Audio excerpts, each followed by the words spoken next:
ছেলের সাথে বাবা মায়ের সম্পর্ক একটা বড় স্বার্থ থাকে। এই বিষয়টা আমরা অনেকেই লক্ষ্য করি। ছেলের সাথে একটা বড় স্বার্থ থাকে বাবা মায়ের। যখন কোনো ছেলে বিয়ে করে, সাথে সাথে বাবা মা মনে করে আমার ছেলে বউয়ের হয়ে গেছে, এই ছেলে আর আমাদের নাই।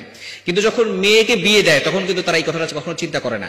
মেয়ে কখনো পর হয় না, তারা মনে করে মেয়ে তো আমাদেরই আছে, মেয়ে কখনো পর হয় না। কিন্তু ছেলেকে বিয়ে দেওয়ার সাথে সাথেই তারা এই কনসেপ্ট নিজের ভিতরে ফিট করে নেয় যে ছেলে আর আমাদের কাছে নাই, ছেলে বউয়ের হয়ে গেছে, এরা থেকে আমাদেরকে দূরে সরে আসতে হবে। মনে রাখবেন এটা কেন হয়, কেননা বর্তমান যুগের বাবা মারা মেয়েদের কাছ থেকে কিছু আশা করে না, রিটার্ন কিছু আশা করে না। ছেলেদের কাছ থেকে অনেক কিছু আশা করে।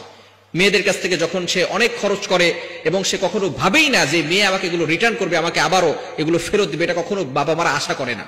কিন্তু ছেলেদের কাছ থেকে যখনই কিছু দেয় তখন আশা করে ছেলে এগুলো আমাকে আমাদের ফেরত দিবে, সে বড় হয়ে ইনকাম করবে, এগুলো আবার আমাকে ফেরত দিবে। অবশ্যই এটা হওয়া দরকার, ছেলেরা ইনকাম করবে, তারা তার বাবা মাকে দিবে।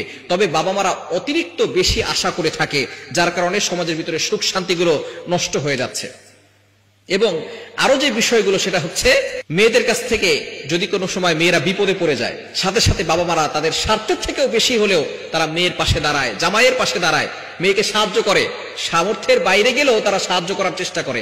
কিন্তু ছেলে যদি কখনো বিপদে পড়ে যায় তখন বলে তোর সমস্যা তুই নিজেই ঠিক কর, তোমার সমস্যা তুমি নিজেই সমাধান করো, তুমি বিয়ে করেছো, তুমি তোমার স্ত্রীকে দেখো, তোমার সন্তানদেরকে তুমি দেখো। কিন্তু মেয়ে যখন বিপদে পড়ে যায়, মেয়ের জামাই যখন বিপদে পড়ে, সাথে সাথে শ্বশুর শাশুড়ি যারা আছে, মেয়ের বাবা মা সাথে সাথে সেই মেয়ের পাশে দাঁড়ায়, জামাইয়ের পাশে দাঁড়ায়, তাদেরকে টাকা পয়সা সামর্থ্যের বাইরে গিয়েও তাদেরকে সাহায্য করার চেষ্টা করে। সুতরাং এই বিষয়গুলো আমাদেরকে খুব লক্ষণীয়। বিশেষ করে যখনই কোনো মেয়েকে বিয়ে দেয় পড়াশোনা করার পরে, বাবা যদি 10 লক্ষ টাকাও খরচ করে, খরচ করার পরে কখনো মেয়েকে বলে না যে তোর জন্য 10 লক্ষ টাকা খরচ করেছি। কিন্তু ছেলের পড়াশোনা করার পরে যদি ছেলেকে 2 লক্ষ টাকা ব্যবসার জন্য দেয়, এটা বাবা মা সারা জীবন মনে রাখে, তোকে 2 লক্ষ টাকা দিয়েছিলাম, তোর পিছনে এত টাকা খরচ করেছি, ব্যবসার জন্য এত টাকা আমরা দিয়েছিলাম, এটা সারা জীবন বাবা মা মনে রাখে। শুধু তাই নয়, মেয়েদের কাছ থেকে বাবা মা কোনো আশাই করে না, যার কারণে মেয়েরা যদি 100%-এর ভিতরে মাত্র 5% দেয়, তাহলেই বাবা মা মনে করে আমার মেয়েই মনে হয় আমাকে খুব ভালোবাসে, আমার মেয়ে আমাকে বোঝে, আমাকে নিয়ে ভাবে। কিন্তু ছেলে যদি 100%-এর ভিতরে 70% দেয়, 80% দেয়, তারপরও বাবা মার মন ভরে না। বাবা মার মন তখনও ভরে না, তারা মনে করে 100% আমাদেরকে দেয় না কেন। ছেলের সুখ বাবা মার সহ্য হয় না।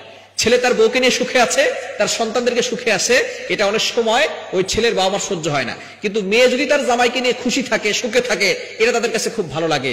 মেয়েরা যত বেশি সুখে থাকে, বাবা মাও তত বেশি সুখে থাকে, তত বেশি ভালো থাকে। মেয়ে যদি 10 গুণ বেশি সুখে থাকে, বাবা মাও 10 গুণ বেশি সুখে থাকে। কিন্তু অনেক সময় ছেলেরা যদি সুখে থাকে, এটা অনেক বাবা মার সহ্য হয় না। বিয়ে করার পরে ছেলে পর হয়ে যায়, কখনো মেয়ের ব্যাপারে বলে না, তখন বলে আমার জামাইটা খুবই ভালো, মেয়ে যা বলে তাই শোনে। কিন্তু যখন নিজের ছেলে তার বউয়ের কথা শুনে, তখন বলে আমার ছেলেটা এত বদমাশ হয়েছে, আমার ছেলেটা শুধু তার বউয়ের কথা শুনে, নিজের মেয়ের ব্যাপারে একেবারে 16 আনা, আর ছেলের বেলায় 1 আনাও না। এ বিষয়ে অবশ্যই সতর্ক থাকতে হবে। ছেলে মেয়েকে ভালো চোখে দেখার চেষ্টা করবেন। ছেলে যতটুকু দেয় তার থেকে তার জন্য দোয়া করবেন। যদি ছেলে বদমাইশ হয়ে যায় অথবা বিয়ে করার পরে মা বাবাকে ভুলে যায়, তার জন্য দোয়া করবেন। কিন্তু অনেক সময় বাবা মা এই বিষয়ে সম্পর্ক নষ্ট করে ফেলেন।